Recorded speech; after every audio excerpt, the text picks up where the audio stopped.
par le pouvoir de ce talisman magique.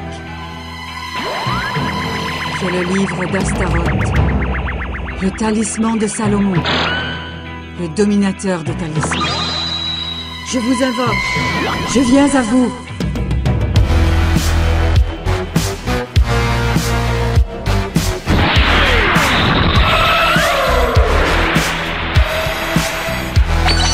Je vais vous dire ce que je sais.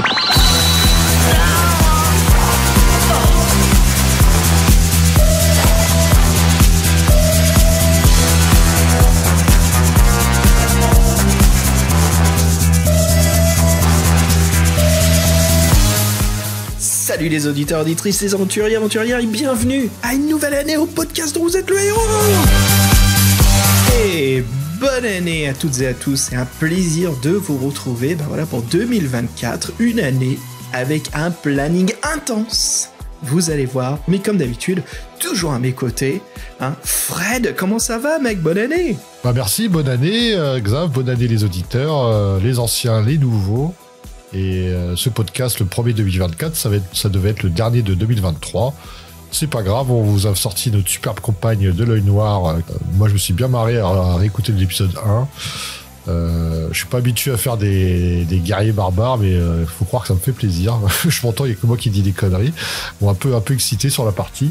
En tout cas, c'est cool. Et là, on suit une série de 6 livres qui est sympa à faire, parce qu'en fait, on fera que 3 épisodes, pour ceux qui savent, c'est des livres qui se lisent de concert, à deux, la série des doubles jeux. Et on avait pas mal accroché sur le premier volet, qui remonte à quelques temps maintenant. Et moi, ça fait bien plaisir de commencer 2019. C'est que j'ai 1989 devant moi. 2024 avec cette série. Et on va voir ce que ça donne, ce deuxième opus, ce deuxième série de 2 livres ensemble. Ouais. Absolument. En plus, pour vous révéler l'envers du décor, c'était une excellente idée, une recommandation de ta part, Fred. C'était, attends, mais c'est décembre, faut absolument qu'on fasse un double jeu. C'était le super cadeau qu'on s'est fait entre nous au podcast, parce que c'est un plaisir toujours de s'amuser à faire ces livres-jeux qui se jouent à 2, player 2, press start.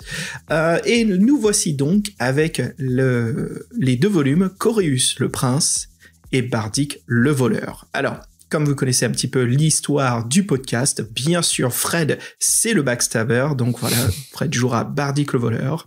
Et moi, je serai donc Coréus le prince. Pour vous dire au podcast, comme t'as dit, Fred, en effet, l'œil noir, deuxième saison. On les appelle les saisons, nos campagnes. On essaye d'en faire un type série télé pour s'éclater un peu. Et puis, pas mal de choses vont venir. Vous allez voir, on va vous en parler davantage pendant l'année, du retour du Sherlock et d'autres choses. Cette fois-ci, on est super discret. Parce que on veut vraiment vous surprendre. Sans plus tarder, Fred, je te propose qu'on monte dans la DeLorean et qu'on voyage en 1989. Alors, mec, vas-y, sors tes Ray-Ban, fais péter la Commodore 64 et dis-moi à quoi t'es en train de jouer, là, en 89. J'ai dit, sors plutôt ton clavier, quoi, avec tes contrôles, avec tes petites touches. Oui, parce qu'en 89, un jeu qui nous a bien mis les nerfs, mais sur lequel on s'est passionné. Qui est très connu maintenant, et peut-être que les plus jeunes ne savent pas qu'à la base, ça c'est basé d'un jeu vidéo aussi ancien. En 89 sort Prince of Persia, un jeu d'action plateforme. Il aurait pu passer inaperçu à cause de son scénario très banal. Au pays des mille et une nuits, un homme courageux doit sauver une jeune femme capturée par un méchant vizir. C'est Mario façon mille et une nuits. Il est où Bowser? Et en fait, ce jeu était démoniaque. Ça marche du tonnerre. L'animation était très fluide, des sprites pratiquement à animation. C'était vraiment très réaliste. On voyait vraiment les mouvements décomposés du personnage. C'est même encore là, je trouve ça assez impressionnant. C'était vraiment en avance sur son temps. Et donc bonne cam, donc énorme succès, multiples suites de prévues, adaptées sur tous les supports de l'époque, sur ordinateur et bien sûr sur console, et notamment la console de Fabien, la Mega Drive. Et alors les Prince of Persia, ils ont des jeux, ils en ont fait une tripotée, et je crois même qu'il y a eu un film aussi, et je crois même que je sais plus s'il y a encore des jeux qui sortent, qui vont sortir de Prince of Persia. Donc c'est une licence qui fonctionne. donc vous voyez qu'il fonctionne donc, depuis plus de 20 ans. Sacré succès. Et si on veut revenir à Coréus et Barbadic, Coréus le prince et Barbadic le voleur, l'édition 80... oui. Pourquoi il a marqué Barbadic? C'est un barbare qui dit Barbadic. Ouais, c'est ça, en fait. Tu gardes ton personnage en tête, quoi. T'es en train de le matérialiser dans les rôles que tu joues à travers les livres-jeux. C'est ça. En fait, il y a une faute de frappe de Fabien. Il m'a foutu le doute. Et donc, il a été édité qu'une seule fois en 89. Et du fait de cette édition unique et sans réédition, la cote des deux livres est légèrement supérieure aux autres livres d'autres héros qui sont parfois plus connus. Et c'est vrai que c'est un titre qui peut se trouver à 40 € en occasion, donc c'est pas bien de faire ça. Et la petite particularité, c'est que chaque tome fait 360 paragraphes, et comme on le disait en préambule, le prince c'est Xavier, et le voleur backstabber, c'est moi, votre serviteur Fred. Non, en fait c'est Bardic le ninja. Ah non, c'est Bardic le voleur. Ah pardon, je sais plus qui c'est. c'est un gars cool en tout cas. Allez, viens Fred, je te propose qu'on monte à bord de notre dragon volant et rendons-nous dans la ville Medieval Fantasy de Koragon. Alors mec, nous y voici, on se pose dans une taverne. Je crois qu'on a de quoi causer de ce livre double jeu, parce que l'expérience, contrairement aux autres livres jeux que nous faisons, qui est un peu chacun dans son coin, où après on traite un petit peu notre critique, notre aventure, on réfléchit, tu sais, on cogite un peu sur ce qu'on a vécu par rapport à tous les livres jeux qu'on a fait dans notre vie. Celui-ci, c'est un peu différent parce que ça se joue à deux, donc ça nous permet en fait d'échanger énormément sur la trame narrative, car nos décisions en fait évoluent le livre ensemble. On s'est éclaté plusieurs fois de suite à voir un petit peu des passages secondaires, tertiaires qui étaient possibles, mais voilà, au final, nous en avons trouvé un qui semblait être plutôt le positif, car nous avons bien accompli la quête tous les deux. On vous en parlera dans la critique un peu plus tard, mais voilà, on a eu beaucoup de difficultés en fait à comprendre cette deuxième série, on peut dire, hein, de double jeu, car contrairement aux deux premiers volumes, celui-ci et un peu plus de joueurs. Il y a pas seulement cette fameuse grille où il faut faire des choix ensemble et après on se rend à un certain paragraphe, il y a carrément des petits moments où il faut qu'on se pose la question l'un à l'autre de ce qu'on va faire. Ouais, c'est intéressant. Bref, voilà, on y reviendra. Mais pour commencer, Fred, comme d'habitude, on va parler un petit peu des illustrateurs. Alors je te propose de parler justement de cette couverture. Ces couvertures, nous en avons deux pour ce double jeu, forcément. Alors, pour parler de chacun, qu'est-ce qu'on voit ? Sur Coréus le Prince, on a une teinte turquoise, blanc, bleu foncé, bleu lagon, un petit peu ce bleu vert, et nous avons donc un homme qui n'a pas vraiment l'air d'un prince, mais plutôt un guerrier barbare, qui se tient dans une allée, une ruelle assez sombre, mais qui est illuminée par, on peut dire, une lumière divine, qui l'éclaire, et qui apparaît donc prêt, on dirait, à se défendre contre ce qu'il a, on dirait quelque chose devant lui, très menaçant, et il brandit sa hache, ou plutôt il la tient reposée, mais on dirait qu'il est prêt à l'utiliser. Pendant que la couverture de Bardic le voleur, on est vraiment dans le contraire, un très beau contraste, on est un peu dans le coucher ou le lever du soleil, on irradie avec une forte lumière qui révèle donc Bardic le voleur qui est dans un coin de ruelle, il cache quelque chose dans ses mains, ou plutôt il tient sa cape autour de lui comme s'il était prêt justement à passer à l'attaque, à backstabber, hein Fred, un petit peu vite fait caché justement dans ce peu de contraste qui s'y trouve. Alors, vous avez vu, pour la couverture de notre podcast, on a fait ce qu'on avait fait pour le premier double jeu, c'est de mélanger les couvertures ensemble, un peu ce que nous on imagine, comment elles fonctionneraient, donc on voit bien que Coréus le Prince sait très bien que Bardic au coin de rue, mais c'est ça, j'allais dire je te guette, mec, fais gaffe. Ouais, c'est ça en fait, je te guette et moi je passe pas à l'attaque, mais je suis prêt à t'entendre avant de trancher. Bref. Toi, il y a quelque chose qui est sympathique dans la posture de Coréus le Prince, qui est une espèce de force tranquille qui se dégage. C'est comme s'il savait qu'il y a du danger, mais il est complètement détendu, relâché, les épaules bas. En fait, il est confiant. On voit qu'il y a une espèce de grandeur qui l'anime, tandis que le mien, limite, il se frotte les mains. Bon, il a quand même une sale tête de voleur. On voit bien qu'il sait pas, c'est un criminel. On peut dire les cheveux gras, il est pas très bien habillé. Ouais. Et puis il se tient dans le seul coin d'ombre possible entre deux arches. Même pas, en fait. On dirait qu'il n'y a même pas d'ombre pour qu'il se cache, quoi. Il est complètement exposé, en fait. Il est quand même camouflé plus ou moins. Et oui, en fait, on voit qu'il prépare un mauvais coup. Et c'est vrai que les couvertures d'édition Folio Junior fonctionnent très bien et que les personnages sont bien mis en scène en tout cas. Surtout cette collection de double jeux, comme la toute première, c'était les couvertures bien sûr du grand maître lui-même, hein, John Blanche. Là, j'aime beaucoup le côté de James Prunier, et justement, c'est lui qui va faire les couvertures donc de la troisième et dernière histoire des doubles jeux aussi, qui sont magnifiques. Alors si vous êtes fan de ces illustrations, avec une recherche sur internet de son nom, James Prunier, on va vous en parler davantage de cet artiste, vous pouvez trouver ces illustrations grand format sans les titres de presse et d'édition éditoriale en fait qui sont ajoutés, superposés par-dessus l'image. Donc vous pouvez vraiment profiter de ces illustrations en grand si vous voulez vous faire un petit fond d'écran ou voilà, juste les collectionner sur vous, des choses que vous pouvez admirer quand vous le voulez. Ben justement, Fred, parle-nous de James Prunier. Oui, James Prunier ou James Prunier, en fait, c'est un nom à sonorité anglaise, mais James Prunier, il est français. Il y a quand même le James avec l'apostrophe et le S. C'est un peu, c'est rare en France. Et donc, c'est lui qui a fait la couverture de nos deux livres, comme on disait. Il est né en 59 en Algérie. Il voyageait énormément depuis son enfance. Son père était aviateur, ceci explique cela. Et il fait énormément de déplacements professionnels. James le suit partout et découvre la France. Et là, il n'en partira plus. Le problème, c'est que l'école ne lui plaît pas. Il passe son temps à dessiner dans les marges de ses cahiers.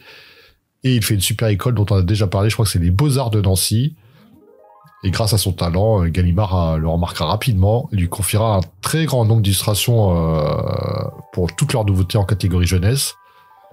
Il faut savoir que James Prunier est aussi passionné par l'industrie, les machines, les moyens de transport, et notamment l'aviation et les chemins de fer, à tel point qu'en 1992, il obtient le titre de peintre officiel de l'air, suite à 4 ouvrages sur l'aviation dont il a fait le texte et les dessins, et la Poste lui demandera également, c'est pour ceux qui collectionnent les timbres, la création de timbres postaux toujours sur le thème de l'aviation, c'était dans les années 2000.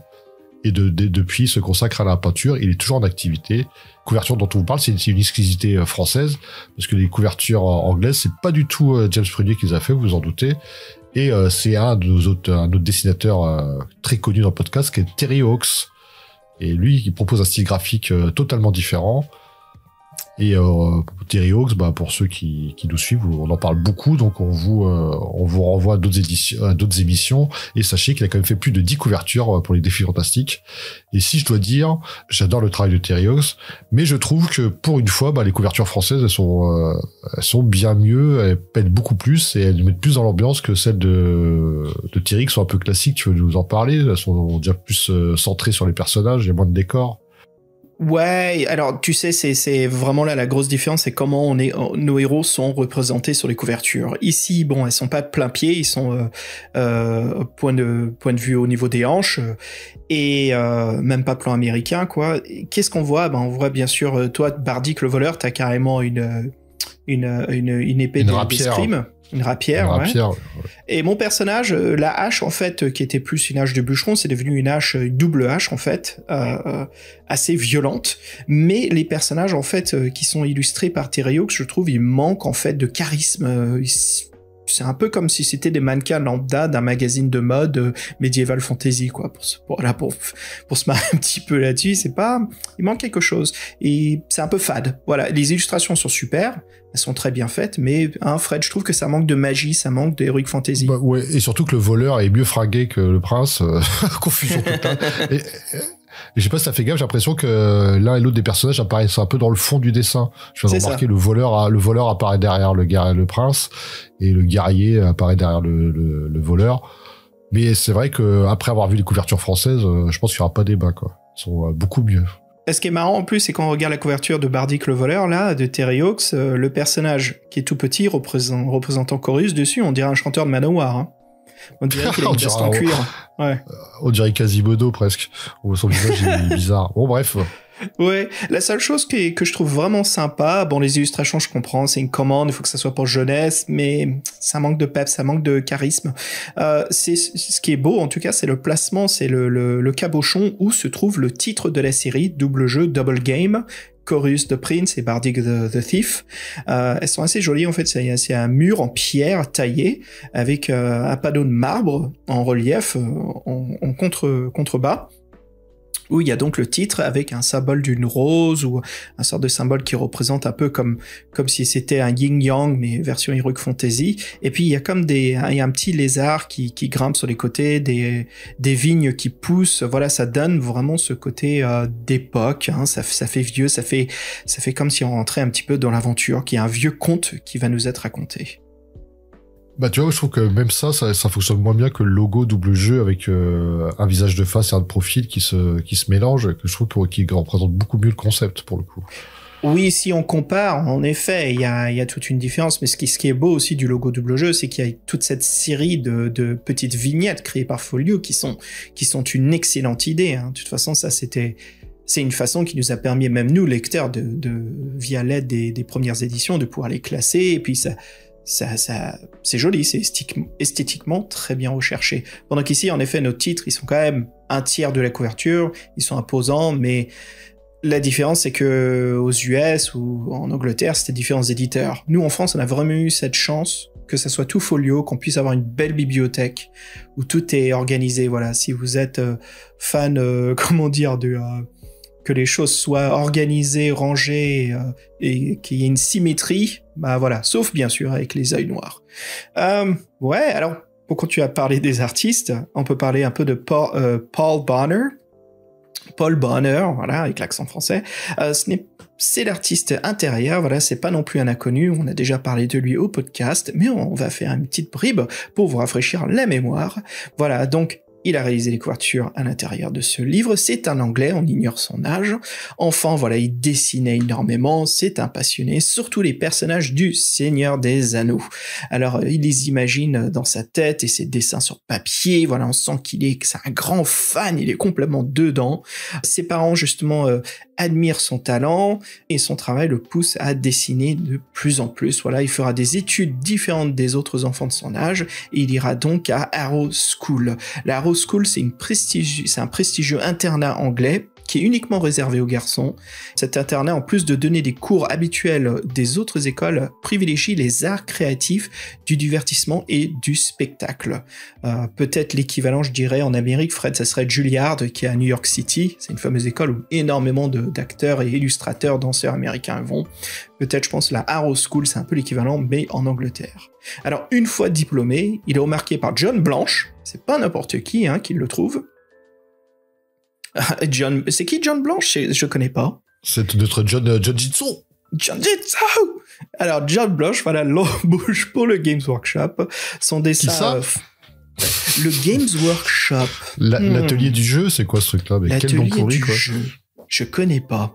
Et comment on ne peut pas oublier Games Workshop avec cette typo qu'ils ont choisie, qui est juste excellente, quoi.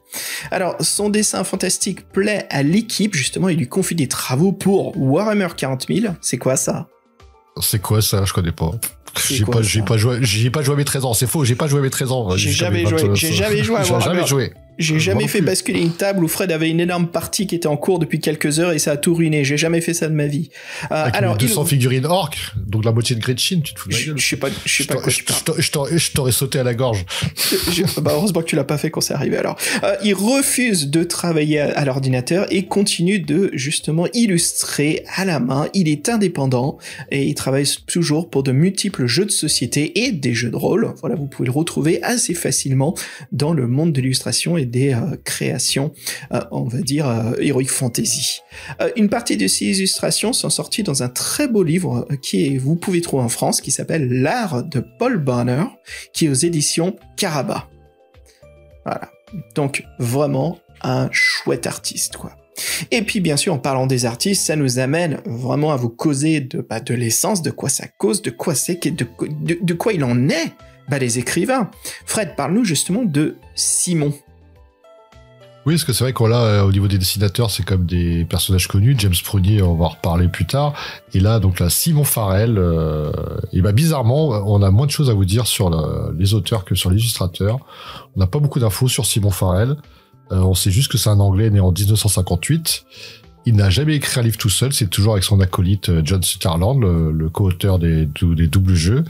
On sait juste qu'il est diplômé en sociologie et c'est un passionné de l'histoire militaire. Après les livres dans d'autres héros, les séries de double jeu, il n'avait jamais pu faire parler de lui. On ne sait même pas ce qu'il est devenu et on ne sait pas il écrit sous un autre pseudo mais qui sait. Donc Simon Farrell, c'est un peu un ovni, un auteur, une fulgurance dans cet univers, et son œuvre, vous l'avez devant vous. On en sait un peu plus sur John Sutherland. Ouais, John Sutherland, peu d'infos, tu sais quoi, peu d'infos circulent sur lui aussi, Fred, mais on en sait, un peu plus que son acolyte Simon. C'est un Anglais. On le sait, les artistes utilisent beaucoup de pseudonymes, c'est le cas pour John Sutherland. Cet Anglais a 63 ans, il a écrit sous divers pseudos, notamment Jack Shadow, ce qui est vraiment badass, et son vrai prénom est Jonathan David. Alors, plus jeune, il a travaillé pour le Games Workshop. On sait toujours pas ce que c'est. Pour le magazine White Dwarf, de quoi dans les années 80. Pourri, le nain blanc, ça veut rien dire. Le nain blanc, qu'est-ce que tu sais, Fred, on se met quand même dans la merde parce que tous ceux qui nous découvrent en 2024, ils se disent mais c'est quoi ces gars qui connaissent même pas le Games Workshop et White Dwarf quoi. Mais qu'est-ce que c'est que ces blaireaux? Non, mais en fait, on l'avait déjà dit. En fait, on a été payé par Games Workshop pour faire ce podcast. Donc, en fait, on en a tellement parlé que maintenant, comme ils ont arrêté de nous payer, on n'en parle plus, quoi. Si je peux rectifier, s'il y a des gens qui travaillent dans les relations de presse du Games Workshop qui nous découvrent et qui veulent bien qu'on leur fasse de la pub, nous, on est parti pour signer un petit contrat. Hein. Ça, il n'y a pas de souci qu'on vous fait. Ça fait 8 ans qu'on leur fait de la pub gratos. Ils se disent pourquoi les payer quand ils font ça gratos. Oui, ils sont pas cons. Alors, retournons sur John. Alors, John, il a écrit des livres dans un héros de la collection Histoire. Alors, peut-être qu'on en reviendra un jour dans cette saga. Alors, dans les années 2000, il donna pas mal de conférences historiques. Il a écrit plus d'une 60aine de livres, ainsi que des scripts pour la télévision. On n'en sait pas plus, mais c'est déjà pas mal. Et puis, Fred, parlons du traducteur, parce que ce n'est pas n'importe qui, c'est quelqu'un qu'on connaît bien, c'est nul autre que... Yannick Surcouf, oui, on en a déjà parlé, et c'est difficile d'avoir des infos sur des traducteurs, souvent on n'a même pas leur visage, et là Yannick Surcouf, on a sa bonne tête de breton qui nous parle, je dis ça sans... vraiment, il a une tête sympathique, il a toujours travaillé dans les livres et les beaux-arts, Yannick. Et pour les éditions jeunesse, on lui donne un bon nombre de traductions pour les livres dans d'autres héros. La série des Chairs de Poule, éditée aussi chez Bayard.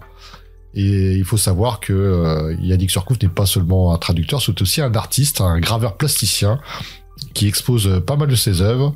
Et lui, sa marotte, c'est se servir de plaques de plâtre pour faire ses créations. Donc, il a trouvé son matériel, sa façon de s'exprimer. Il a même été le directeur artistique de la revue magazine des Arts pendant quelques années à partir de 2014. Et en ce jour, il continue sa double casquette. Il est toujours traducteur tout en continuant ses gravures. Donc voilà, quelqu'un dont on vous reparlera parce qu'on vous le dit, il a traduit pas mal de nos livres dans d'autres héros. Et peut-être que la prochaine fois, on aura d'autres infos croustillantes à vous révéler sur lui. Ah ouais, écoute, on a fait un peu le tour de ce qu'on va retrouver dans ce livre, mais on va vous parler un petit peu maintenant de son essence. Fred, avant de quitter cette auberge, de régler notre pesante boisson en or... Ouais, reste au basket, De quoi? Reste au basket, tu connais pas? Attends, t'es avec Bardic le voleur, ah, oui, tu crois oui, vraiment que je vais te payer.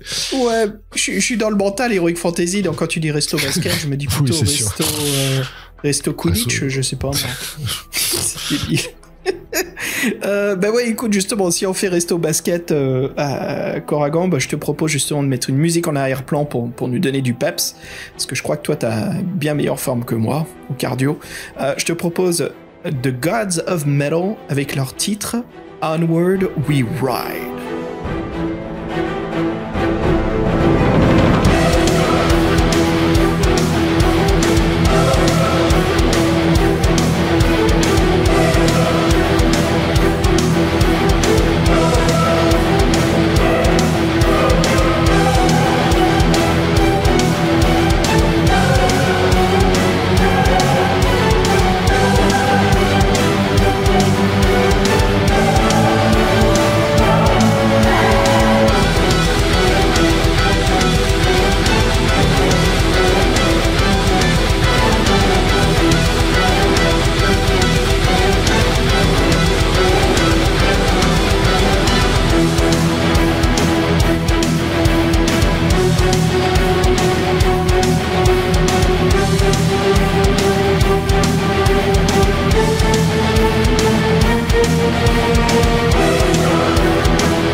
Yo, nous voici de retour, on marche à travers les rues de cette ville, et puis Fred, on parlait justement qu'il y avait des règles très spécifiques dans ce double jeu qui sont différentes de la première collection.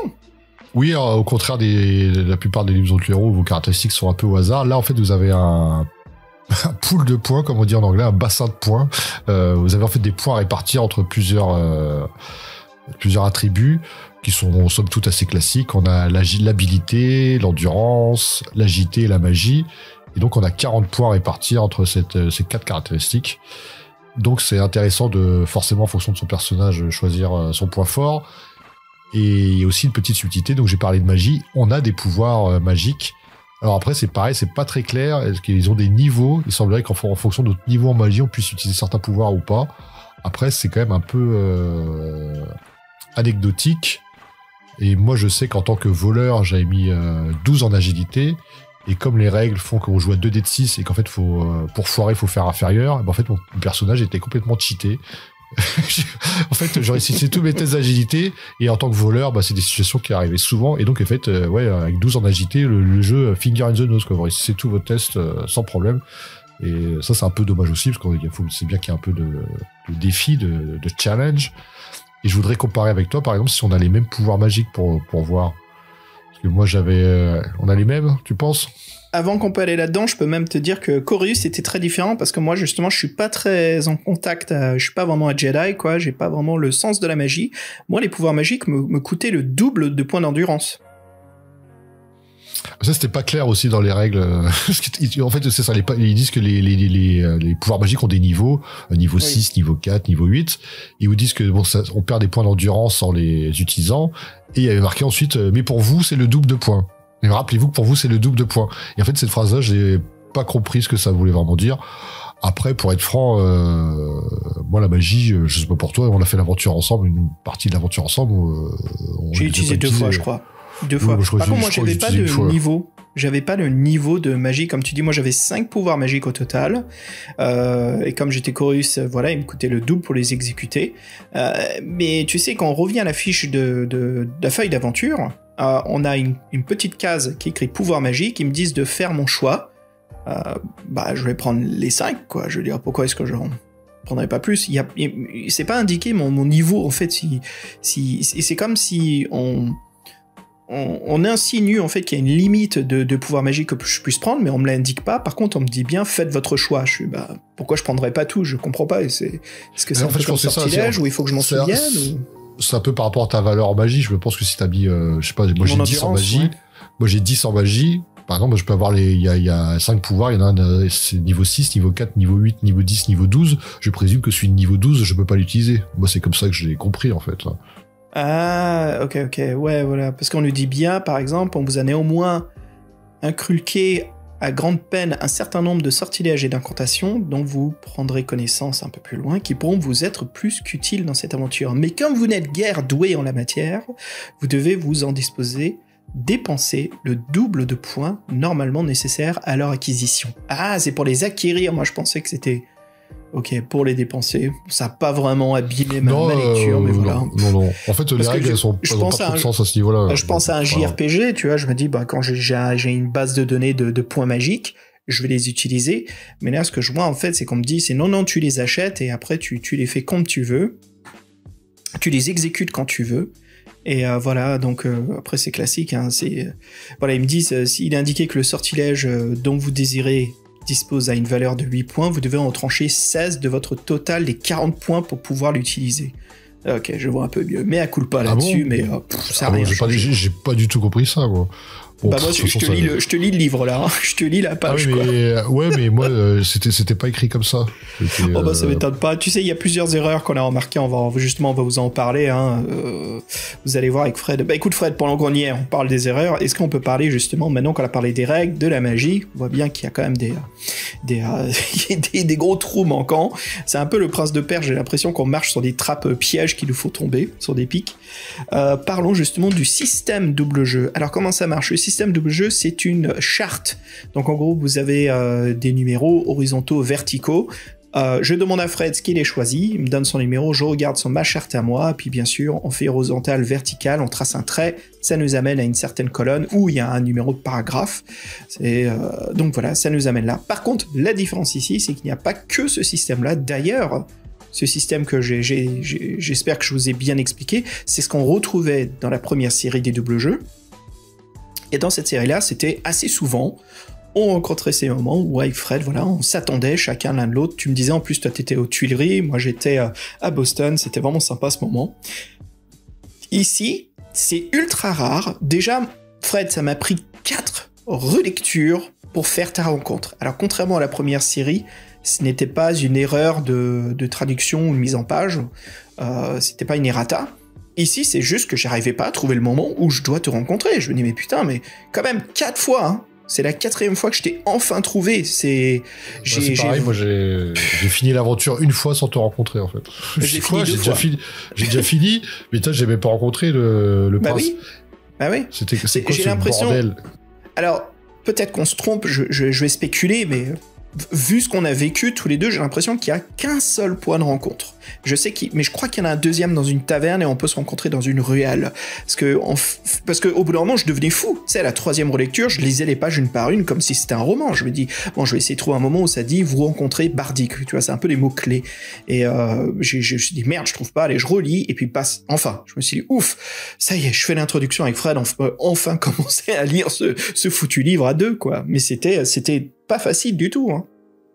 Moi, je pense même qu'en fait, j'en suis pas sûr à 100%, mais en fait, moi, je te repère dans une taverne avec deux malfrats qui filent le train.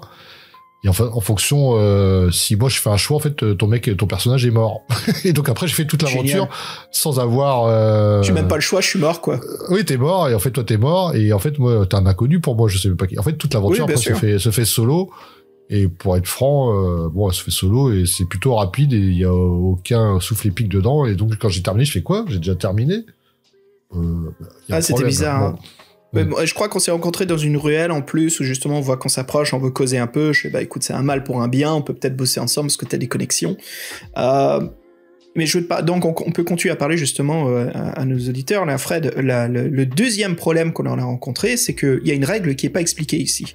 Dans cette 2e série de double jeu, c'est que il n'y a pas que l'utilisation de la charte, le système double jeu, hein, c'est ça, pour faire des choix ensemble, il y a des moments dans les paragraphes, on me dit juste de te consulter.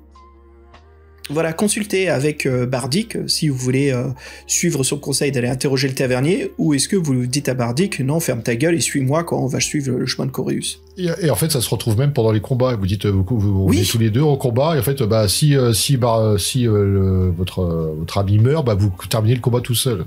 Oui, chaque combat, en fait, c'est un game over pour soit l'un ou l'autre, en fait. On peut tous les deux mourir. La différence, je dirais, Fred, c'est que la première série des doubles jeux, on peut la jouer comme on a fait. Tu vois, toi à Paris, moi aux USA. Oui, on s'attend. On arrive un peu à un checkpoint, on fait un point de sauvegarde. Et si on parle de l'histoire, en fait, on a tous les deux des buts différents, mais qui se rejoignent. Donc moi, pour faire simple, je suis voleur, j'ai des dettes. Mon histoire commence par un vol, où je fais un vol assez... dire un bon vol, où je m'en sors bien furtif, j'ai un gros magot. Malheureusement, je suis tellement débiteur de plein de choses que ce qui m'intéresse, c'est qu'en fait la ville est dirigée par un club des 5, j'ai envie de dire, les 5 qui règnent sur la ville. Et en fait notre ambition, c'est carrément d'aller un peu par hasard, on tombe sur sa baraque en fait en fuyant le premier casse. Et on tombe dans son jardin. Dans son jardin, on voit des sentinelles. On fait cette baraque là, ah oui, truc des 5. Oh je pense que si je vais à l'intérieur, là, je vais me faire le jackpot. Moi, mon but, c'était ça, c'est d'aller chez lui pour le voler, alors que toi, en fait, c'est un peu différent. C'est plus noble, j'ai envie de dire. Ouais, moi, c'est un côté un peu plus épique, en fait. Donc, je suis le prince Corius, voilà, la valeureuse tribu des Ucor. Et en fait, on se livre une bataille, une grande guerre depuis des siècles entre notre peuple et celui, en fait, des Baris qui ont une haine farouche de nous, quoi. Donc, c'est une guerre incessante.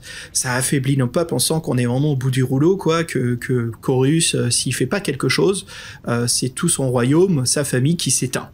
Et donc on apprend en fait qu'il y a des objets magiques qui peuvent nous aider dans cette guerre, qui peut rompre justement cette confrontation et nous en faire sortir les vainqueurs. Alors ce qui est intéressant, tu vois, c'est dans ce petit prétexte politique, on nous dit pas vraiment si nous on est les méchants ou pas. Donc moi j'imaginais en fait qu'Horus c'était un peu Sauron. En fait, je suis vraiment Sauron et je pars à la recherche de l'anneau justement pour défoncer les Maris qui, j'imaginais, c'était les humains, quoi, les elfes et les humains. Donc, c'était pas vraiment clair là-dessus. On nous disait pas pourquoi on se bat, pour quelles raisons, est-ce qu'on est réduit en esclavage, bon, bref, il y a pas vraiment d'histoire. Ce qu'on nous dit par contre, c'est que il faut créer donc un rituel d'invocation. Via l'entremise justement d'objets sacrés qui sont des 3 bâtons et un sceptre. Voilà. Et bien sûr, ils ont été dérobés par Ashrak. C'était ça, un aventurier de la cité de Koragon. Et c'est quelqu'un qui avait justement gagné notre confiance, qui nous a trahis. Et donc notre père, qui est le roi des Ukor, nous envoie donc à Koragon partir en enquête et retrouver ces bâtons et ce sceptre qui sont importants justement pour invoquer. C'est pas très clair, mais je crois que c'est une force divine qui nous rend un peu grand maître des lieux. C'est un peu, tu sais, comme les rois de France qui sont touchés par Dieu, c'est ça, c'est comme si on était devenu en fait intouchable. Encore une fois, c'est pas vraiment clair, le backstory ici est pas bien travaillé. Il faut peu de mots pour mettre un peu plus de caractère ou d'histoire à justement un roman, et là ça manque cruellement. C'est une fausse un petit peu. Par contre, les détails de cette ville, Koragon, où l'on s'y rend, j'ai trouvé vraiment sympa, les détails courts, mais qui rendent bien service. Fred, justement, cette aventure, c'est vraiment une aventure dans une jungle urbaine, on peut dire, carrément. Moi, je trouve que ce livre, il se passe vraiment en 4 actes. Le premier acte, bien sûr, c'est de se rencontrer, Bartik et Corius, nous, le premier acte qui a duré des plombes. Le deuxième acte, justement, c'est de voler les bâtons. Troisième acte, c'est voler le sabre. Le sceptre. Et bien sûr, il y a un 4e acte, c'est la fuite et le retour dans notre royaume. D'ailleurs, que toi, tu nous suis, tu reviens avec nous. Donc, je suis intéressé, justement, est-ce qu'il y a un peu plus de backstory pour ton personnage ? Ah non, moi, comme je disais, moi, j'ai des dettes, je dois faire larcin sur larcin. Et donc, en détaillant un peu plus, donc comme je disais, en fait, le premier vol, c'est le receleur de la ville. C'est une échoppe discrète, mais en fin de compte, on sait que c'est le plus gros receleur de la ville. Donc, en fait, en le volant, on vole un voleur. Donc, ça nous dérange pas plus que ça. Après, j'ai tellement de dettes que je décide de voler les temples de la ville. Et là, il y a une scène qui est un peu horrifique, parce qu'en fait, je m'introduis par les jardins. J'aime bien passer par les jardins. Je m'arrête dans un mausolée. Et là, il y a une espèce de corps boursouflé au centre qui est nourri de sang par un truc en fait qui est gardé en vie par des c'est un peu magique presque. Il y a plein de fils qui passent à travers son corps et qui le nourrissent de sang. Et à mon approche, c'est une espèce de mort vivant en fait. À mon approche, il se réveille. Mais comme je vous disais, moi avec mon 12 en agilité, en fait, en tant que voleur, on me proposait souvent d'utiliser mon agilité. Et donc, pour foirer, il faut faire au-dessus du score. Avec le dé de 6, vous faites pas plus de 12. Donc, en fait, moi, toutes les situations, en fait, c'est genre, je faisais un pied de nez. Hé, hé, tu veux m'attraper? Tu m'auras pas. Nanana, nanana.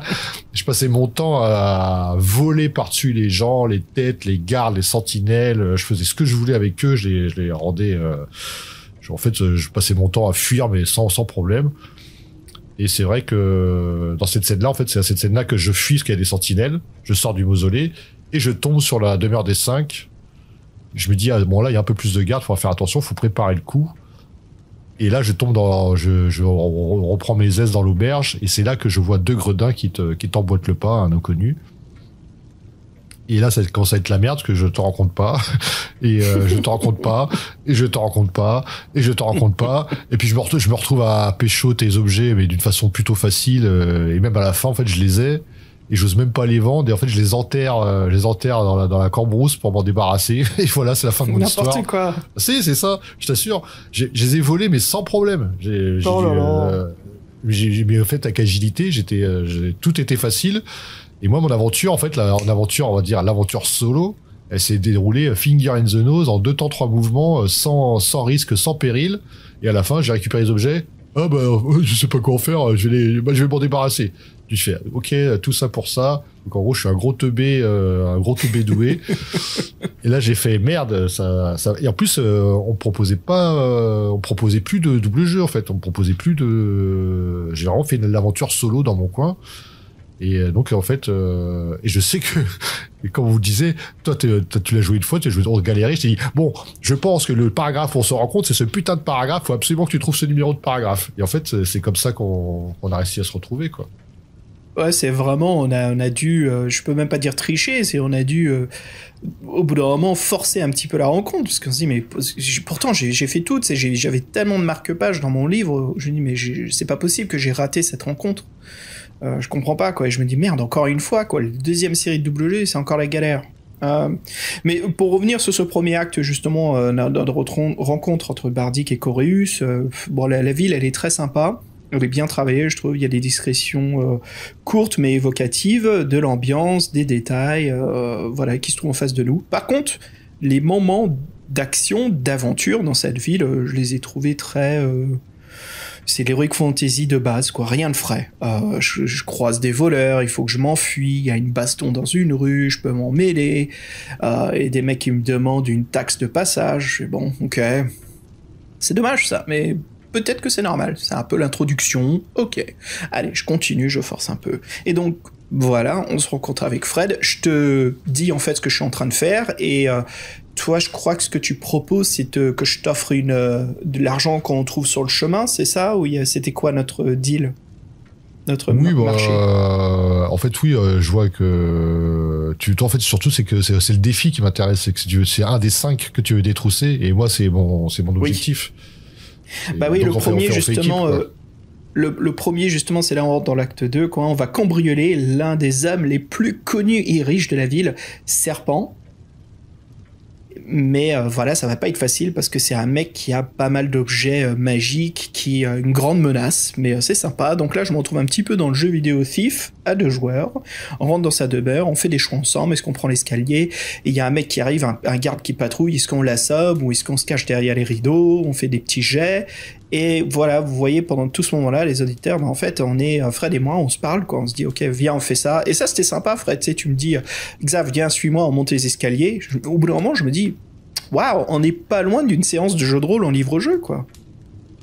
Bah, c'était un peu différent de ce qu'on avait connu, parce que moi, ce que j'ai bien aimé dans le premier, c'est effectivement ce côté checkpoint, où on avançait, on savait qu'on était ensemble, mais en fait, les décisions importantes, et ben là, on avait besoin de savoir ce qu'avait fait l'autre. Mais là, en fait, c'est à chaque paragraphe, il fallait que l'autre soit là, pratiquement. Parce que en fait, sa maison, c'est pas que c'est un dédale, mais vous pouvez aller monter, prendre un couloir, tout ça. Et en fait, si l'autre joueur fait pas la même chose que vous, bah en fait, vous retrouvez perdu sans qu'il y ait le système de double jeu. Et là, on en était même à dire, oui, qu'est-ce qui monte en premier par l'ascenseur? Oui. Est-ce qu'on continue à cet étage-là ou est-ce qu'on monte? Quand il y a un combat, bah, en fait, compte, ils disent, bah, il y a 2 mecs. Bah, en fait, si tu sais pas quel score t'as fait toi, je peux me retrouver tout seul. Ils disent, bah, vous terminez le combat tout seul. Et en fait, c'était plus du tout le même concept. C'est un différent système. Ouais, c'était vraiment là. Avant, on échangeait. Ah tiens, bah tel paragraphe Carrefour, t'as fait tel choix. Ok. Là, c'était. Oh putain, t'as fait quoi? Parce que moi, je suis allé à gauche, après je suis allé à droite, après je suis monté à l'étage, après j'ai fait ça. Est-ce que t'as fait la même chose? Ah bah non, parce que moi, j'ai pas pris cette salle-là, j'ai pris l'autre salle. Mais du coup, on est perdu là. Et en fait, on est toujours obligé de se recadrer pour faire les mêmes choix en fait. Il fallait qu'en fait l'un de nous prenne l'avion pour aller chez l'un et l'autre, qu'on se pose dans le salon, dans le canapé, avec un café tous les deux. Du tabac bien frais et en fait voilà, qu'on puisse faire le livre ensemble, quoi. On a dû échanger 50 messages pratiquement en attendant la réponse en live pour avancer, parce que sinon en fait tu lisais un paragraphe par paragraphe. Et nous on a fait ça en version hard parce que oublie pas, on a un décalage horaire quand même, hein, je veux dire, Fred est à 6 heures d'avance sur moi, donc moi quand c'est la fin du boulot, je rentre chez moi, c'est peinard, plus 6, Fred il fait déjà dodo, quoi. C'est bon. Donc c'était pas facile du tout. Alors il y avait des trucs, je voulais revenir en arrière, tu sais, avant qu'on est chez Serpent là, alors SERPHAN, hein, Serpent. C'est qu'il y a un petit truc qui m'a plu, c'est encore ce côté jeu de rôle, c'est qu'on fait une investigation dans la ville, tu sais, on questionne pas mal de gens, on prépare un peu notre cambriolage en fait. Et c'est là on me dit, toi, on se rend compte dans une taverne, tu me dis attends, je connais un mec, fais-moi confiance. Ou alors, tiens, le tavernier, je vais lui causer, fais-moi confiance. Et je me dis, c'est génial, parce que j'ai vraiment l'impression d'être face à un voleur, quelqu'un de la ville, qui a ses tuyaux, ses connexions, et c'était super. Et moi, je me suis dit, mais je suis bien là. En fait, je suis vraiment le mec qui apporte l'aventure, la quête. Et en fait, je suis les bras, quoi. Je suis Master Blaster. Et toi, t'es le gars dans mon sac à dos, quoi. Toi, tu connais tout. T'es The Brain. Oui, j'allais dire The Brain. The Brain. Mais c'est super. J'ai bien aimé. En fait, je me suis accroché à ces deux personnages et Fred. Je fais une comparaison qui est complètement injuste, ridicule, mais on va dire à 5%, ça m'a fait penser à Pfeiffer et Grey Mouser. Oui, je vois ce que tu veux dire. Oui, en fait, moi, en voyant la couverture française, ça m'a fait penser à eux. Alors, pour nos éditeurs qui connaissent pas, hein, tu leur fais un rapidos explication qui sont Pfeiffer et Grey Mouser. Oui, alors c'est le cycle des épées par Fritz Leiber. C'est une saga d'Heroic Fantasy qui est une des plus connues, mais à la fois une des plus méconnues, parce qu'en fait, elle n'est pas très grand public. Mais pour ceux qui sont fans de ces univers, c'est vraiment quelque chose qui a cartonné. Et ce qui est très marrant dans cette série de bouquins, c'est que si vous avez joué à des jeux de rôle, ça fait vraiment très jeu de rôle, et la dynamique entre les personnages est très drôle. Et en fait, vous avez vraiment The Grey Mouser, c'est le voleur rusé, intelligent, et Farn le guerrier, c'est Farn le guerrier, quoi. Faut pas lui en dire deux fois il y a vraiment quelque chose d'excellent, et les bouquins il y a pas vraiment une continuité dans l'histoire, c'est vraiment plein de petites quêtes. Oui, c'est ça, en fait, c'est deviennent riches, quoi. Le premier volume, c'est super, quoi. Ils se font plein de thunes, ils se trouvent des nanas, ils en tombent amoureux au point, ils se disent, ça y est, je suis calé pour la vie. Et puis merde, il y a un assassinat, leurs copines sont mortes, ils ont plus de flouze, ils se disent, putain, mais on est déprimés, mais on va pas se laisser faire. Est-ce qu'on se venge? Non, il faut se barrer de la ville, quoi. Quelqu'un veut nous buter, allez, on se tire. Je dis, mais c'est quoi cette histoire? On dirait vraiment du jeu de rôle, quoi. Et voilà, c'est parti, ils vont vivre une autre vie. Et puis tu les entends, ils parlent de leurs copines au passé, quoi. Ils disent, putain, elle manque. Je fais, mais c'est génial comme écriture, quoi. C'est vachement bien fait, cette chronique, un peu comme Conan le Barbare, quoi. C'est un peu des chroniques, l'histoire de ces deux héros qui sont ensemble. Bref, voilà, on vous a expliqué rapidement et on vous le conseille vivement, voilà, si vous voulez retrouver de la bonne lecture d'Heroic Fantasy. Puis c'est très frais, et puis c'est plutôt assez drôle quand même. Hein. Puis les personnages sont très attachants. Hein. Ou au contraire, si vous êtes fan de Sword, la série s'appelle Sword and Sorcery, le tout premier volume de Fritz Leiber, hein, Pfeiffer et Grey Mouser. Si vous êtes fan, n'hésitez pas justement à découvrir cette saga de double jeu, justement, Coréus et Bardic. Alors Fred, on se balade dans cette maison, on peut en parler davantage, hein, voilà, qu'est-ce qui se passe, on fait notre investigation, on a aussi un petit QG, c'est ton bistrot, le Cygne Noir, voilà, où justement on se prépare avec nos stratégies. On décide de faire une planque. Ouais, c'est notre planque, quoi. Alors ça, c'est sympa aussi, parce que à plusieurs fois dans le livre... De planquer, de surveiller avant de passer à l'action. C'est du petit détail, ça, mais bon, ça met un peu dans l'ambiance. Ouais, c'est sympa, il y a vraiment ce côté où on fait du jeu de rôle livre-jeu, quoi, c'est chouette. Alors qu'est-ce qui se passe? On retourne chez Servant, la confrontation avec Servant, au moment où on trouve les bâtons, et lui, il nous regarde de haut de le haut de son escalier, de son manoir. Alors je sais plus si c'est ça, en fait je suis vraiment en train de me créer la romantisation du livre là, et c'est surtout via l'illustration qui est assez chouette. Qu'est-ce qu'il fait? En fait, j'ai trouvé ça très Warhammer, très dark fantasy ce qui se passe là, Fred. Mais ce livre d'ailleurs a un ton très très dark fantasy. Les monstres que l'on rencontre sont vraiment des abominations, des mutations horribles. Bref, qu'est-ce qui se passe avec Servant? Au lieu de donner l'ordre d'attaque à ses gardes qui nous entourent, il laisse tomber 2 œufs sur le sol qui libèrent des créatures qui se transforment devant nous en monstres hideux, des démons, comment ils disent, des Coraza, c'est ça? Oh, mais moi je les ai pétés en 4, je m'en souviens pas. C'est bon. Moi, tous les ennemis qui font moins de 2 tours, je me souviens pas de leur nom. Mais tu vois, c'est super différent en fait. Tu vois, le grand méchant, au lieu qu'il dit à ses gardes attaquez-les ou attrapez-les, c'est le mec qui sort de sa poche des œufs, il balance et il y a des créatures. Je fais mais c'est super créatif en fait. C'est sympa, ça change. On sent qu'il y a un monde où il y a des créatures extraordinaires. C'est un peu le dark fantasy des Pokémon, quoi. Oh putain, la référence. J'ai fait exprès de la forcer. Exorcisez-les tous. Alors, et puis bon, bien sûr, on s'enfuit, on a les bâtons, et c'est sympa, il y a ces petits moments où ton personnage me dit, attends, Coréus, calme-toi, là, je te fais pas confiance, donne-moi un bâton. Ah oui, j'ai cru que ça allait partir en sucette, d'ailleurs. Ça peut, je peux refuser, on peut s'engueuler, je crois. Oh, mais je pense qu'on devient il y a un combat fratricide, pas fratricide, on n'est pas frères, mais oui, en fait, à un moment, oui, moi je suis dans Pour les mon deux, rôle, à la fin de l'aventure. Oui, à un moment, oui, en fait, t'as les bâtons, mais il te manque encore, je sais plus quoi, c'est quoi le deuxième objet, c'est le sceptre. Le sceptre. Bon, sceptre et bâton, il y a pas une grande différence, mais bon, déjà, bref.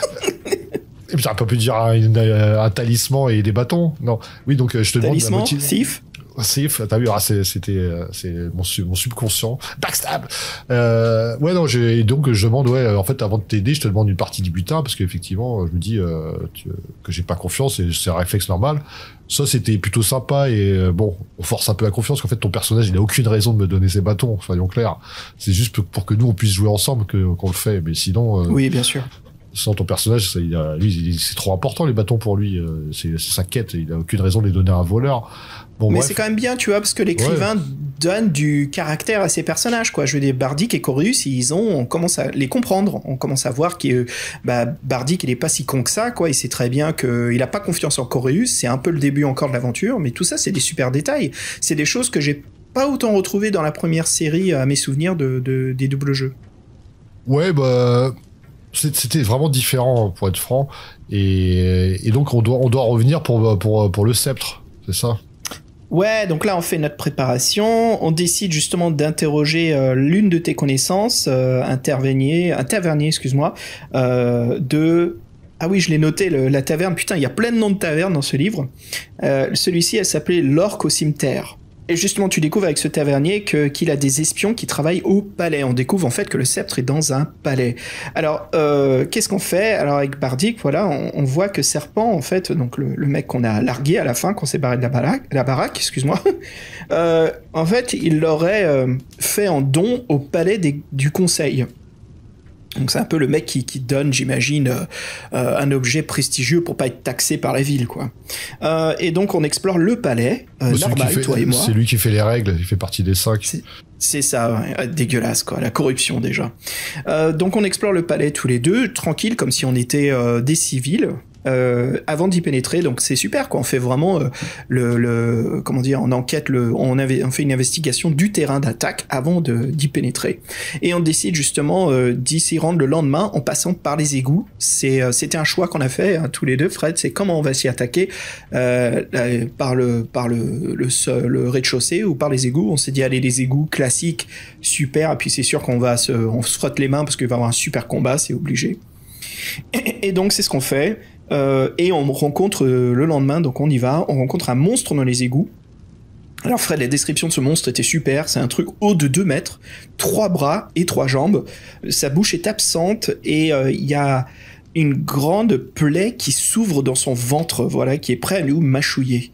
Donc on s'est tapé contre ce gros truc, j'imaginais vraiment un Nargul, c'est ça, un Nurgle de Warhammer. Ah oui, Nurgle de Warhammer. Bah oui, on voit que tu diras, ça va être... Et le dessin est sympa aussi, mais en fait, on tombe sur lui après avoir été repoussé par les rats, quand on savait qu'on allait tomber sur des rats, puis à un moment, il y en a tellement qu'on fait, on change de chemin, et puis l'autre chemin, bah c'est lui, c'est de Chariborsila, comme on dit. Et on tombe sur le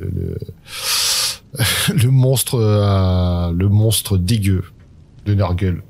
Ce qu'on vous dit pas autant, en fait, c'est qu'avec Fred, là, on l'a un peu expliqué avant, mais en fait, on fait beaucoup de choix ensemble, hein. On décide de fuir le monstre ou d'attaquer ensemble, on décide de passer à droite ou à gauche quand on passe à travers les égouts. Par exemple, le choix des égouts, c'est pas un truc double jeu, hein. C'est vraiment, faut se concerter. Il y a quasiment pas de double jeu. Il y a 3 ou 4 moments. Oui, en fait, il y a pas de double jeu. En fait, ils ont changé tout leur concept. Ils ont trouvé un meilleur concept, je trouve, mais il faut vraiment être dans la même pièce, quoi. C'est beaucoup mieux comme expérience. Alors, on trouve un mont de charge qui nous amène dans le palais. Voilà, on trouve la cellule où il y a le sceptre, on rencontre quelques pièges, voilà. Par contre, ce qui est cool, c'est qu'on rentre dans cette cellule où il y a le sceptre, tu mets la main sur le torse du genre, attends mec, c'est moi l'expert des voleurs, c'est sûr qu'il y a un piège. Et moi on me dit, Corus, que tu fais confiance à Bardic? Je fais, mais carrément que je lui fais confiance, il est trop bien ce voleur. Et en fait t'as bien fait, parce que le sol se déroule en dessous de nous, Et il y a une multitude de pieux, voilà, qui sont juste en dessous. Bah, en fait, c'est le fameux piège, la trappe, hein, la trappe à la mort. Et là, par contre, c'était sympa. Il y avait un moment de double jeu pour tester notre habilité. Comme quoi, il y a plusieurs différentes possibilités sur ce piège de trappe, quoi. Alors, bien sûr, j'ai exploré les possibilités. C'est toi, je meurs, c'est moi, je meurs. Ou on est un peu blessé, on peut se sortir. Mais c'est sympa quand même. Il y a un choix, quoi. C'est pas juste réussi ou mort, quoi. Oui, après le piège était assez classique quand même. Oui, bien sûr. Je me souviens de ce moment-là.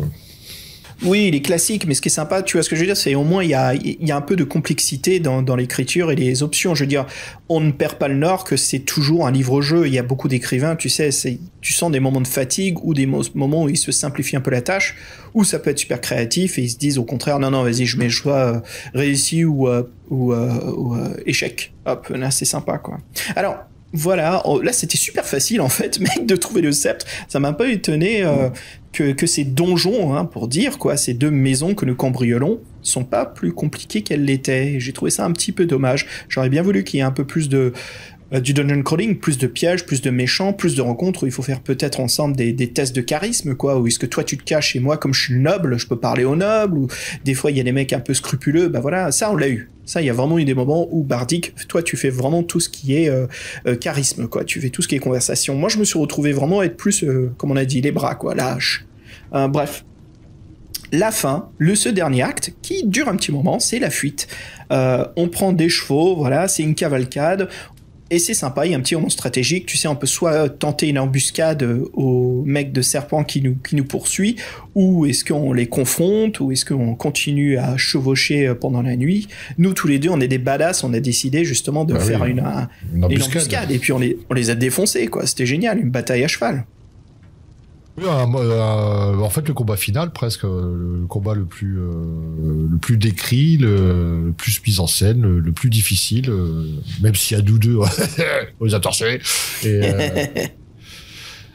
Et ouais, et puis après, c'est the happy end. Moi qui rentre avec toi. Oui, moi j'aimerais bien, alors je vais te raconter ce qui s'est passé, c'est un peu nous deux, mais moi j'aimerais bien savoir le point de vue de Bardic sur cette expérience. Donc ce qui se passe, c'est que je donne passage libre bien sûr à Bardic, je lui dis de venir avec moi, viens mec, viens m'aider, je suis en train de subir une énorme guerre des siècles, et en fait je vais m'invoquer en tant que roi suprême de ces terres, avec ces bâtons et ce sceptre, tu me suis. Alors, il y a toute une réunion, le livre continue, ce qui m'a un peu étonné, je m'attendais un peu au paragraphe bidon 400, du genre « Bravo, vous avez réussi, merci beaucoup d'avoir lu ce livre ». Non, il y a vraiment tout un déroulement qui se passe. Donc, on fait la cérémonie, j'ai même un choix où je peux soit laisser mon père, lui, encore une fois, être béni par les dieux, ou si moi, je prends la place. Le père, le roi est assez vieux, c'est autour du prince, bien sûr, donc je prends sa place. Et là, on accepte d'invoquer le demi-dieu Alric.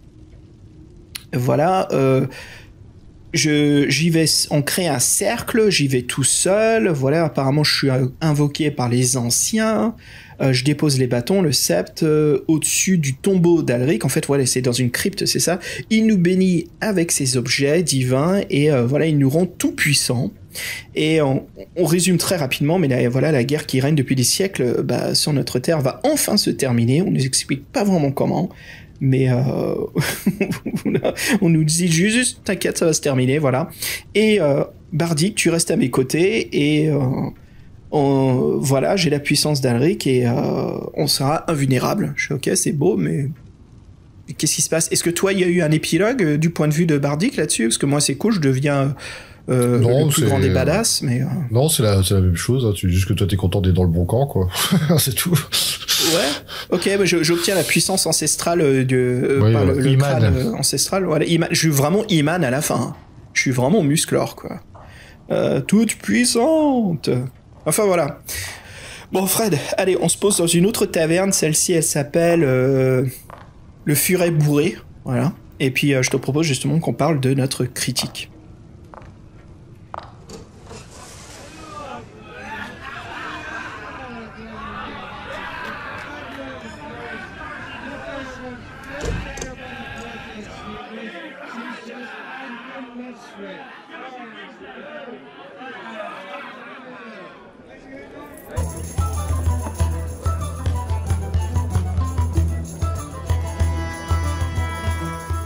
Mec, nous y voici. Double jeu, deuxième série sur 3. Commence-toi, j'ai envie d'entendre ce que t'en penses. Quelle est ta critique de cette aventure? Bah moi déjà j'ai pas retrouvé le concept qu'ils avaient tant enchanté, qui pour moi fonctionnait très bien à part les errata de la traduction française qui ne mettaient pas les bons paragraphes. J'avais vraiment trouvé ce système d'avancer en solo mais en commun sur certains moments charnières qui fonctionnait très bien et qui était facile en fait, qui était assez facile à mettre en place et on pouvait un peu s'influencer positivement, j'ai envie de dire. Moi, ce bouquin-là, pour être franc, quand on en a parlé, avec le décalage horaire, le fait que tous les paragraphes, pratiquement, ou dans les maisons, là, savoir si vous êtes monté à l'escalier ou vous allez à droite et à gauche, si votre copain fait pas la même chose, en fait, vous allez vous perdre et en fait, vous allez pas du tout faire la même histoire. Le but, c'est quand même de faire la même histoire. J'ai trouvé que, en fait, leur système était trop contraignant, et que vraiment, si vous voulez en profiter, il faut être ensemble, mais ensemble à côté, quoi. Vous devez être à côté dans la même pièce ou au téléphone, mais il faut être à côté pendant un certain temps et vraiment faire l'aventure ensemble.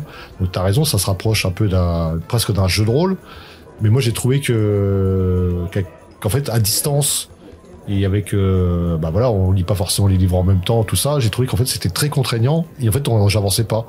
Et des fois je osais avancer, je te disais bon bah là tu fais bien gaffe de prendre telle direction parce que sinon on va pas être raccord et assez rapidement en fait on peut se perdre. Et donc cette aventure en commun, en fait elle devient une espèce d'imbroglio de solo, de duo bizarre et il faut vraiment faire gaffe.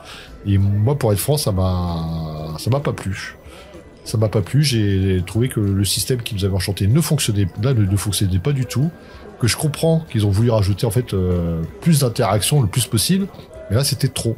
C'était trop pour entre guillemets pour les objectifs du bouquin qui est c'est sympa en fait t'es jeune, tu rentres chez toi le soir, tu lis tes 10-15 paragraphes, ah tiens t'as un double jeu, tu vas tiens moi j'ai plutôt prendre cette décision là, je vais voir mon pote demain et puis on va en parler. Ça c'est génial, c'est super sympa. Là il faut vraiment être au taquet et tout est fait pour qu'on se perde. Comme tu l'as dit, moi j'ai fait l'histoire en solo sans te trouver, toi tu as fini le bouquin 2 fois sans te trouver. Et c'était juste ça ne fonctionne pas. Pour moi ça ne fonctionne plus. Ça ne fonctionne pas comme ça devrait fonctionner. Et c'est trop contraignant. Tu peux pas lire un bouquin avec une personne dans une pièce. Un bouquin c'est comme une expérience solitaire. Souvent quand tu lis, c'est que t'es tout seul ou t'as un temps libre. C'est bizarre de dire on va tous les deux être dans la même pièce, on va tous les deux lire un bouquin différent pour je sais pas en fait ce qu'ils ont voulu faire, mais moi j'ai trouvé que en fait ça m'avait ôté beaucoup de plaisir parce que je pouvais pas avancer sans te consulter. Et effectivement on le faisait à l'arrache, on faisait des sessions des fois pendant 1 heure, on était là à s'échanger des SMS, attends mais t'es sûr que t'es parti par là, attends mais reviens en arrière parce que moi en fait j'ai pris cette salle là, ou après il y a ça, ah oui putain. Et en fait j'ai trouvé que c'est comme si le livre on l'avait lu mais ça fait pas une continuité, parce qu'on n'a pas dit des paragraphes, on se rend compte qu'on est en train de se perdre, donc on revient en arrière, l'autre te dit, ah, faut plutôt aller par là, donc on revient en arrière. Et moi, en fait, ça a un peu déstructuré mon aventure.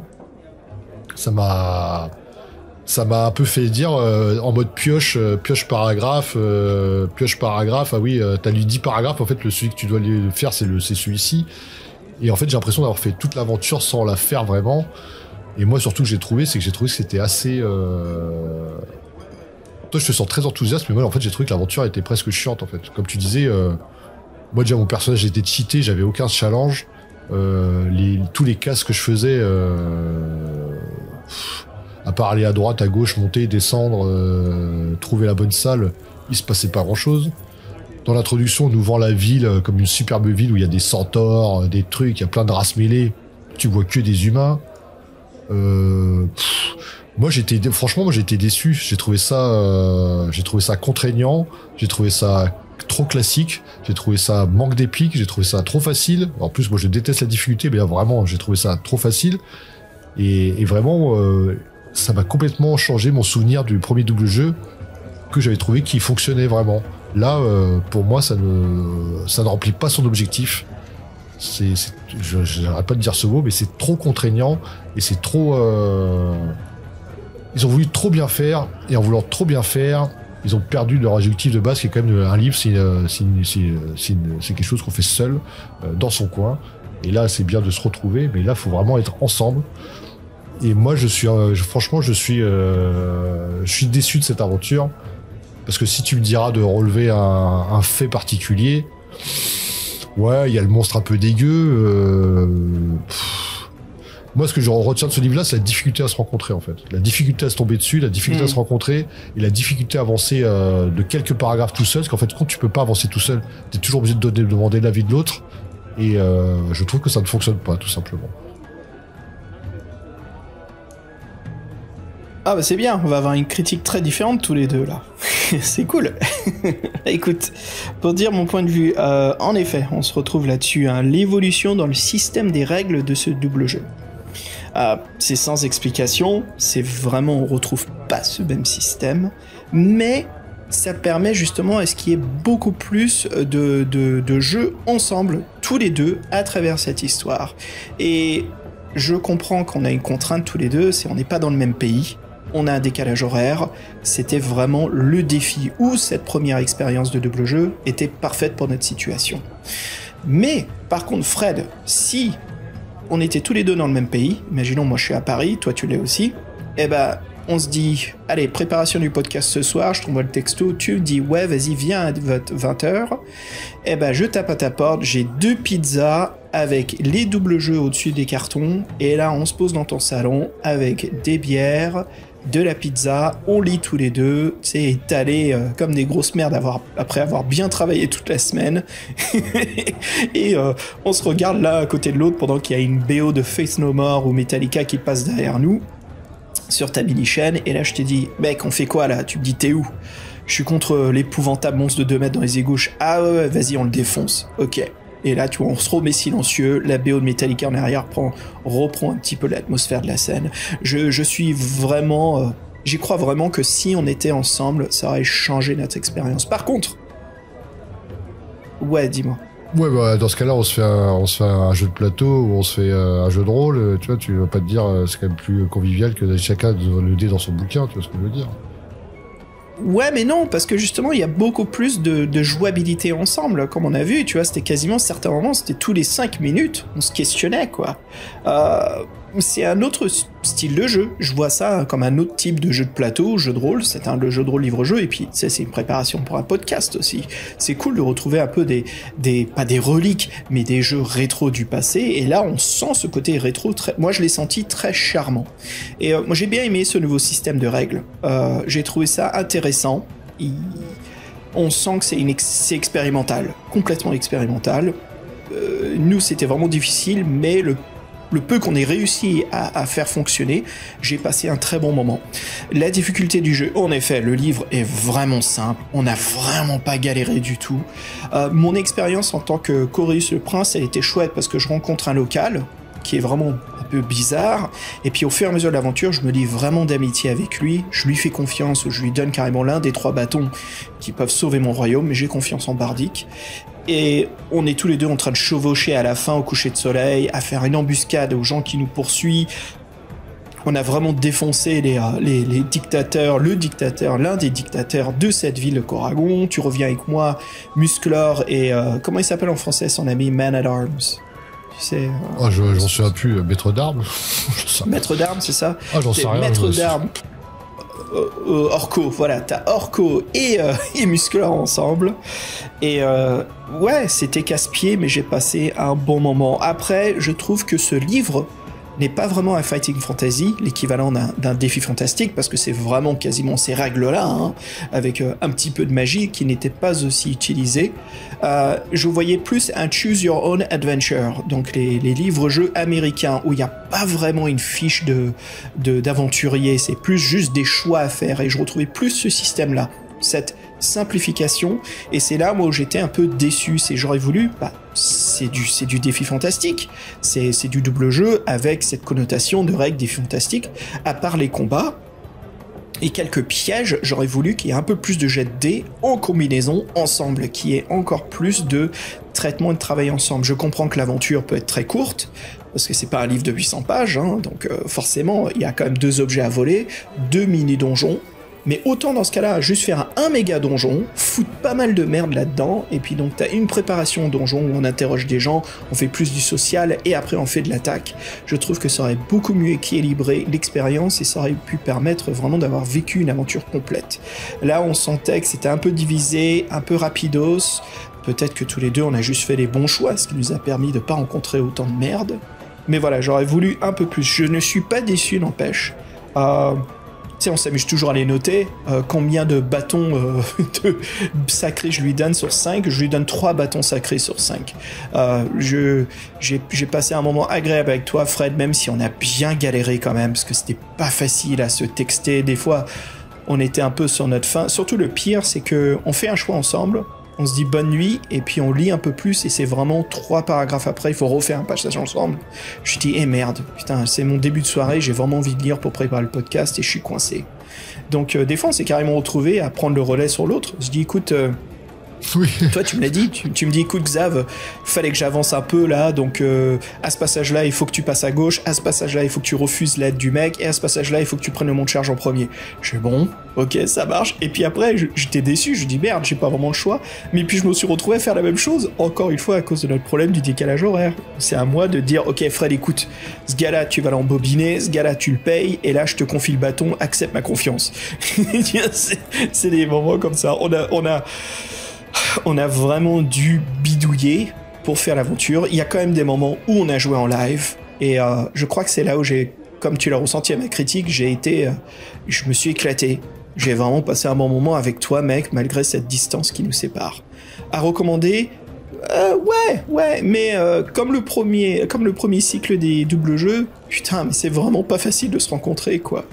Voilà ce que j'en pense. Ouais, bah moi je mettrais deux bâtons uniques et pas plus, parce que moi j'ai été déçu, et même je trouve que, même si entre guillemets on fait l'aventure ensemble et d'un côté, moi je trouve que ça manque quand même beaucoup de relief, c'est assez classique, il n'y a pas le souffle épique, moi j'adore le souffle épique. Ouais, il n'y a pas de souffle épique. La fin c'est le souffle épique, mais c'est d'un bloc texte, quoi, et il n'y a pas d'interaction, donc ouais, t'as très bonne analyse, ouais, il manque le souffle épique tous les deux, quoi. Plus toi encore ton personnage, il a une bonne fin. Pour être franc, je m'en suis en fait, moi la fin, après le combat, tu m'as dit ce qui arrivait, et je crois que je l'ai même pas lu en fait. Pour être franc, donc je sais pas quel est le point de vue de Bardic le voleur, parce qu'il fallait encore faire des choix en commun, et t'avais avancé de 5-6 paragraphes. J'ai fait bon, de toute façon on a réussi. Et moi j'étais vraiment étonné, c'est en ayant fait l'aventure solo du... Ouais, c'était... je sais pas vous dire que c'était pauvre, c'est un peu méchant, mais... j'avais l'impression d'avoir fait une mini-histoire, en fait. D'avoir fait une mini-histoire... Un one-shot. On a fait un vrai one-shot sans souffle épique de jeu de rôle. Non, moi je suis déçu, parce que autant le double jeu, ça m'avait bien botté le premier, autant là, moi je me dis, si le prochain est comme ça, va falloir qu'on se passe un week-end tous les deux en physique, en IRL, avant de le faire, parce que sinon, ça m'a enlevé beaucoup de plaisir. En fait, parce que tu disais que c'est 3-4 paragraphes, mais dans le manoir, c'est à tous les paragraphes qu'il faut le choix de l'autre, en fait, pratiquement. Oui, c'est ça qui me rendait dingue, c'est pendant un moment, on pouvait le faire ensemble, puis après je comprends, toi tu dois aller coucher les enfants, et moi ok. Et puis merde, je viens d'arriver à la maison là, merde. En fait, je prenais une pause au travail un peu plus tard, donc tu vois, je prenais ma pause 2 heures avant qu'on fermait, comme ça je me pose dans la salle. On a une super salle de pause à l'étage, c'est carrément un grand salon avec des canapés et tout, donc c'est super pour la lecture.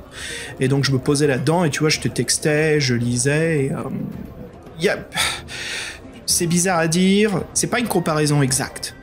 Mais le plaisir et la romantisation que tu as eu quand tu le lisais au Jardin des Tuileries, avec moi au portable, en t'envoyant nos SMS, j'ai retrouvé un peu ce plaisir avec toi, en direct, quand j'étais dans notre grande salle de pause, peinard, dans le canapé, et je t'envoyais des messages, et là on pouvait jouer en direct, on se répondait vraiment dans les secondes qui suivaient, oui, et j'avais vraiment l'impression que tu étais avec moi dans cette salle. On était obligé, de toute façon, ça fonctionnait pas, ouais.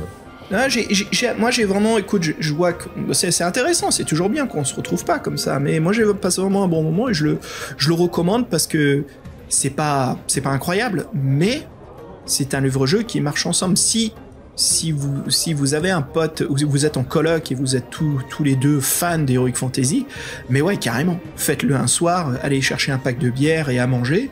On recommande toujours de l'alcool pour ceux qui peut-être il y en a qui boivent pas, merde. Prenez votre poison de votre choix, retrouvez-vous ensemble. Les tisanes de Simon, là, Simon, notre ami québécois qui fait les jeux de rôle, les jeux de l'héros avec ses tisanes. Salut Simon. Écoute, salut Simon, et d'ailleurs, écoute, on va aller squatter chez Simon parce que je suis pas loin du Québec, moi. Ah, puis moi, je serais pas perdu là-bas, donc c'est cool aussi. T'inquiète pas.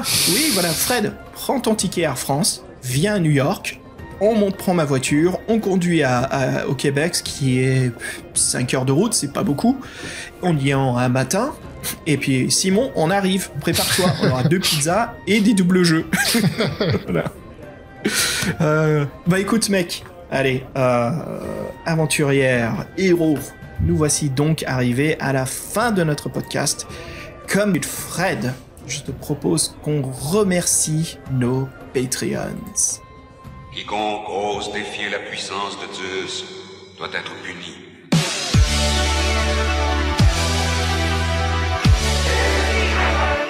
Et nous voici justement de retour. On vous le dit maintes fois, parce que vraiment, on le pense sincèrement. Merci encore à vous. Votre aide financière nous aide à maintenir et à garder ce podcast à l'antenne.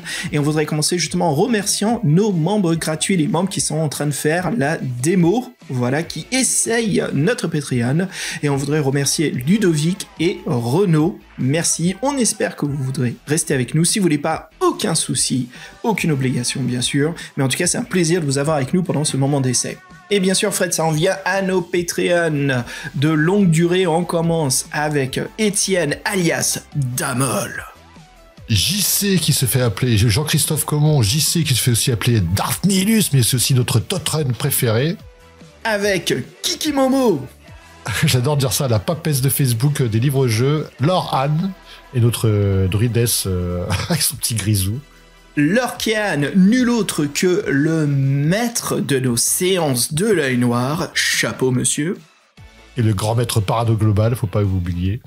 Ah, oula, il est où? Dis-moi, je le vois pas. Et puis, Fred, on a un retour au Patreon. Yes, Ems Fou, qui n'est plus le Joukineur, mais le Fou est content de te revoir. Ouais, re-bienvenue. Et puis, bien sûr, on va squatter chez lui bientôt, là. Hein. Simon, attends-toi, on arrive... Fred, ça te prend quoi, 48 heures à prendre le billet d'avion, arriver, et puis 5 heures de voiture. Je lâche femme et enfant et j'arrive.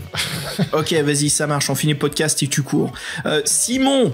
Le Heavy Assault Space Marine au Lance-Flammer et au Vulcain et au sabre laser. Non, il n'y en a pas dans Warhammer, mais c'est un bon guerrier, Simon. Avec Nicolas, alias Ntezaz. Un nom on adore toujours dire, c'est le Docteur Io. Je vois toujours un antagoniste de manga quand on dit son nom, le Docteur Io. Et puis on voudrait remercier aussi Sébastien Bellesi. Merci à vous les gars, et voilà, maintenant on vous connaît. C'est cool. Ouais, et puis on va se retrouver bientôt cette année, il va y avoir une table ronde du jeu de rôle, voilà, qui est prévu, des votes. Bien sûr, si vous nous écoutez et vous dites, mais putain, je suis en train de rater de l'action là. Mais ouais, carrément, rejoignez-nous sur le Patreon en tapant Patreon, patreon.com/PDVELH. Nous avons 2 rangs de contribution. Et puis des podcasts. Des podcasts. Des post-cafés. J'ai cru que t'allais dire des post-cafés. On fait des brunchs aussi dimanche dans le 11e. Oui, bah. On a des podcasts exclusifs pour les membres héros. Voilà, on fait des 400e, un podcast mensuel qui est la digestion du podcast que nous venons de faire. Et puis on a aussi la messagerie du 3615 Ninja où on vous écoute, ça fait longtemps qu'on n'en a pas fait un, et bien sûr, il va revenir très prochainement. Et puis voilà, pas mal de choses en plus aussi. On cause, on fait des défis, on discute, on vous demande votre opinion. Et puis bien sûr, les votes où vous choisissez nos défis fantastiques. Allez, Fred, sur ce, cela conclut notre 114e épisode. Et puis, on se dit à très bientôt. Oui, à bientôt tout le monde. Amusez-vous bien, lisez bien et on emboîte sur une autre série la prochaine fois qui sera Sherlock. Exactement. Allez, à bientôt car c'est élémentaire. Mon cher Xav.